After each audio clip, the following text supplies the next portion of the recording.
हाल ही में मुंबई कांग्रेस की ओर से स्वतंत्रता संग्राम में महापुरुषों का योगदान नामक कार्यक्रम का आयोजन किया गया, जिसमें वरिष्ठ कांग्रेसी नेता और प्रमुख वक्ता वीरेंद्र बख्शी ने महात्मा गांधी जी की विचारधारा इस विषय पर अपने विचार व्यक्त किए। इस दौरान राजीव गांधी भवन में उपस्थित लोग उनके भाषण को सांसें रोककर सुनते नजर आए। वीरेंद्र बख्शी ने गांधी जी की जीवनी के माध्यम से उनकी विचारधारा लोगों के सामने रखी। उन्होंने जीवनी के माध्यम से बताया कि क्यों महात्मा गांधी और भारत रत्न डॉक्टर बाबा साहेब आम्बेडकर जैसे महापुरुषों को महान कहा जाता है। कार्यक्रम की शुरुआत मुंबई कांग्रेस के प्रवक्ता निजामुद्दीन राइन द्वारा जबरदस्त अंदाज में की गई भाषण से हुई, तो वहीं समापन मुंबई कांग्रेस अध्यक्ष एकनाथ गायकवाड़ ने गांधी जी यह नाम नहीं बल्कि एक विचार है ऐसा कहकर किया। महात्मा गांधी जी का जन्म कब हुआ? महात्मा गांधी जी का जन्म हुआ साउथ अफ्रीका में, जब वो एक ट्रेन के अंदर बैठे थे, फर्स्ट क्लास का टिकट लिया था, एक अंग्रेज कंपार्टमेंट में आया था और लाते मार के सिर से बालों से पकड़ के बाहर फेंक दिया था उनको। किसको? महात्मा गांधी को।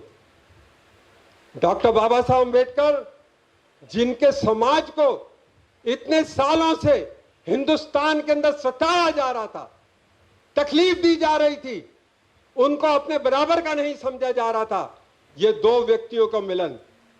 महात्मा गांधी एक तरफ जो अपने समाज को समझाना चाहते थे, आप ये गलत कर रहे हैं, मत करिए, मिलकर रहिए। अपना खाना बनाने के लिए उन्होंने एक वाल्मीकि समाज की महिला को रखा, लोगों को ये दिखाने के लिए। और उधर डॉक्टर बाबा साहब अम्बेडकर, उनको अपने समाज को ताकत देनी थी कि वो संघर्ष करें और उनका जो हक है वो लें। देखिए ये दो व्यक्तियों के बीच का फर्क। दोनों का जन्म होता है अन्याय से। गांधी जी का जन्म हुआ जब उनको ट्रेन से मार पीट के बाहर फेंका गया, और डॉक्टर बाबा साहब अम्बेडकर का जन्म हुआ जब कालाराम मंदिर के अंदर दर्शन देने की उनको इजाजत नहीं दी गई। जब वो बैरिस्टर बने, बड़ौदा के गायकवाड़ ने उनको अपना मंत्री नियुक्त किया, लेकिन पूरे बड़ौदा के अंदर उनको कोई घर देने को तैयार नहीं था। उस समय पे डॉक्टर बाबा साहब अम्बेडकर का जन्म हुआ। तो ये दो व्यक्ति, दो महान व्यक्ति जो हिंदुस्तान के अंदर अहमियत रखते थे, आधा आधा हिंदुस्तान दोनों की तरफ था, वो मिल रहे हैं एक जेल के अंदर, एक आम के पेड़ के नीचे, जहां गांधी जी अर्ध मृत्यु की व्यवस्था में लेटे हुए पलंग का चारपाई के ऊपर, और डॉक्टर बाबा साहब अम्बेडकर बाजू में बैठे हैं। और उस समय पे गांधी जी ने डॉक्टर बाबा साहब अम्बेडकर की हर चीज को मान्य कर दिया। क्या मान्य कर दिया? कि जो रिजर्वेशन डाली जाए। गांधी जी का एक ही कहना था कि दलित बांधव हो, स्वर्ण बांधव हो, वो चुन के आएगा सभी के द्वारा। दलित वोटर अलग रहेगा, स्वर्ण वोटर अलग रहेगा, ऐसा नहीं होगा। और उस समय के ऊपर वो पूना करार हुआ, जिसके अंदर 10% रिजर्वेशन रखी गई दलित बांधवों के लिए। एमपी, एमएलए, नौकरियों में, सब चीजों में। देखो आज तक ये बात, पूना करार सब लोग सुनते हैं, लेकिन पूना करार पढ़ने की कोई कोशिश नहीं करता कि वो रिजर्वेशन क्यों आई, कि ये देश इकट्ठा रहे। डॉक्टर बाबा साहब अम्बेडकर, जिनकी विचारधारा में जब उन्होंने एज ए विधानसभा में एक बात कही थी कि कोई कहता मैं मराठी हूं, कोई कहता मैं मुसलमान हूं, कोई कहता मैं हिंदू हूं। अरे हिंदुस्तान उस वक्त ताकतवर बनेगा जब सब कहेंगे that I am an Indian, मैं हिंदुस्तानी हूं। और गांधी जी की विचारधारा कि जैसे ही वो साउथ अफ्रीका से आए थे, तो उनके मन के अंदर एक ही चीज थी कि मुस्लिम बांधव सोचते हैं ये हिंदू हम पे राज करेगा, हिंदू सोचता है मुस्लिम बांधव राज करेंगे, राजा महाराजा अलग सोचते हैं कि अगर ये लोग ताकतवर बन गए तो हम लोग कहीं के नहीं रहेंगे। तो इन सारी ताकतों को इकट्ठा कैसे करना, उनकी भी वही विचारधारा, डॉक्टर बाबा साहब अम्बेडकर की भी वही विचारधारा। दो लोग मिल रहे हैं एक जेल के अंदर, एक आदमी अर्ध मृत्यु व्यवस्था में पड़ा हुआ है, और दोनों मिलके एक करार करते हैं। वो करार है पूना करार। कांग्रेस पक्ष के लोगों को यह पूना करार पढ़ना चाहिए। जब तक आप वो पूना करार नहीं पढ़ेंगे, आपको कांग्रेस क्या है वो समझ आने का मुश्किल पड़ेगा कि गांधी जी क्या कांग्रेस बनाना चाहते थे, कैसे हिंदुस्तान को एक कर देना चाहते थे। कोई ऐसे बात है कि इस देश के अंदर मैंने बोलने की कोशिश की कि दो व्यक्ति ऐसे पिछले 150 साल में आए जिन्होंने देश की दिशा बदलने का काम किया। एक डॉक्टर बाबा साहब अम्बेडकर, एक महात्मा गांधी। महात्मा गांधी जी पूरे हिंदुस्तान को एक कर देना चाहते थे।